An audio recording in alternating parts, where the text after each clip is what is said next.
ગાંધીનગરમાં ભાજપનું પ્રચંડ શક્તિ પ્રદર્શન. ગૃહમંત્રી હર્ષ સંઘવીએ વિકાસના કાર્યો ગણાવી જીતનો આત્મવિશ્વાસ વ્યક્ત કર્યો. ગાંધીનગરના સેક્ટર સ્તરે આયોજિત આ કાર્યકર્તા સંમેલનમાં રાજ્યના ગૃહમંત્રી હર્ષ સંઘવીએ ઉપસ્થિત રહી પક્ષના પ્રચાર અભિયાનને નવી ગતિ આપી હતી.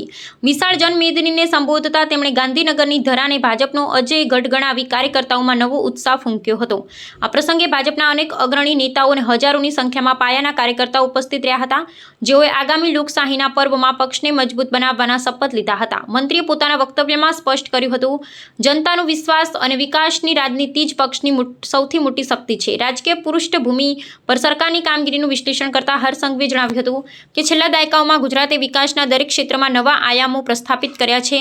તેમણે ખાસ કરી કાયદા અને વ્યવસ્થાની સ્થિતિ, મહિલા સુરક્ષા અને માળખાગત સુવિધાઓના ક્ષેત્રમાં થયેલા ક્રાંતિકારી ફેરફારોને રેખાંકિત કર્યા હતા. મંત્રીએ વિરોધ પક્ષો પર પ્રહાર કરતા કહ્યું હતું કે નકારાત્મક રાજનીતિ કરનારા તત્વોને જનતા હંમેશા નકારે છે અને ભાજપના શાસનમાં જ પ્રજાએ સુરક્ષા અને સમૃદ્ધિનો અનુભવ કર્યો છે. આ સંમેલન દ્વારા પક્ષે પોતાની સંગઠનાત્મક તાકાતનું પ્રદર્શન કરી વિરોધીઓને સબળ રાજકીય સંદેશ આપ્યો છે. આખા ગુજરાતમાં 200 થી વધારે જગ્યાઓ પર આ લોકોને એક બી પાર્ટીને એક બી મૂર્તિઓ મળ્યો નહીં. ફોર્મ ખેંચવાના છેલ્લા સમય સુધી 720 થી વધારે સીટો પર અહીં બેઠેલા સૌ ગુજરાતના નાગરિકોનો ભવ્ય વિજય થયો. તમારી સૌની ભારતીય જનતા પાર્ટી અને એના ઉમેદવારો સીધા ચૂંટણીમાં વિજય થયા, તે બદલ હું આપને અભિનંદન આપવા આવ્યો છું. હું અહીંયા આવી હતી મનોરંજન પૂરું પાડવા માટે.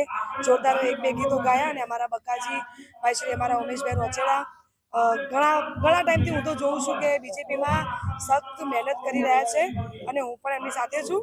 તો બહુ મજા કરી, બહુ જ ક્રાઉડ છે. બધા જેટલા પણ કલોલના આજુબાજુના જેટલા પણ ઉમેદવારો છે બધાને બહુ બધી શુભકામના.